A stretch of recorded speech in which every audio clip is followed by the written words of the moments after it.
À cet instant précis, survint Polynésie, qui parla au docteur en oiseau. « Ne m'attends pas pour manger Stubbins. Je reviens dès que possible. » Je ne sais pas comment il fait pour tenir. Sitôt rentré de voyage, tous les animaux du pays l'apprennent, et le moindre chat malade, le moindre lapin galeux fait des kilomètres pour le consulter.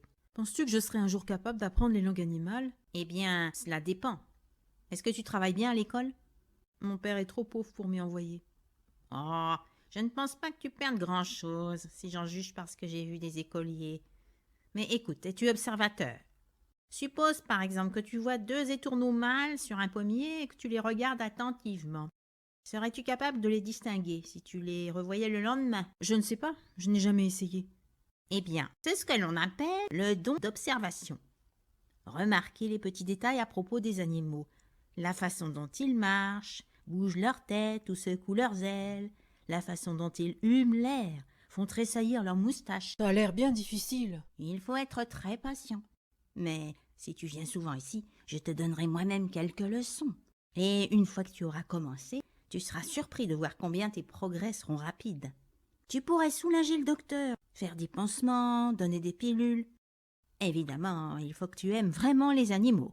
Oh, j'aimerais tant les soigner. Penses-tu que le docteur accepterait?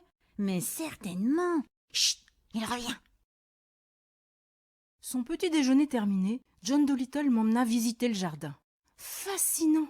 On y trouvait de très grandes pelouses avec des sièges taillés dans la pierre vert de mousse, un joli réservoir à poissons plein de carpes dorées, de lys d'eau et de grenouilles, un haut mur à pêche le long du potager, un chêne extraordinairement grand dont le tronc creux pouvait cacher 4 hommes, et un pavillon en bois rempli de livres.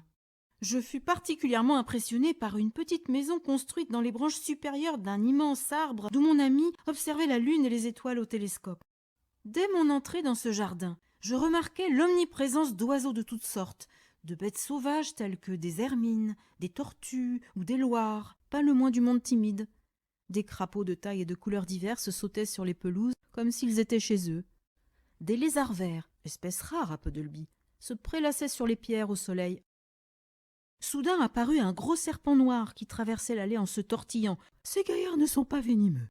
Ils font énormément de bien en empêchant les insectes nuisibles de proliférer. C'est incroyable, tous les animaux qui viennent vivre ici.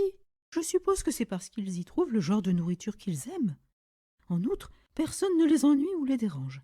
Et puis, bien sûr, ils me connaissent. Tu vois ce moineau sur le cadran solaire qui peste contre le merle au-dessus de lui? Eh bien, cela fait des années qu'il vient ici, tous les étés. Il est originaire de Londres. Les moineaux de la campagne alentour se moquent sans cesse de lui. Ils disent qu'il gazouille avec un terrible accent londonien. Galopin, c'est ainsi qu'on l'appelle. Et les autres oiseaux, ils sont d'ici? La plupart. Mais quelques-uns viennent chaque année me rendre visite, même s'ils sont les seuls de leur famille à rallier l'Angleterre. Ainsi, ce beau petit camarade rôdant autour de la gueule de loup, là-bas, se dénomme un oiseau-mouche à gorge rouge. Il est américain.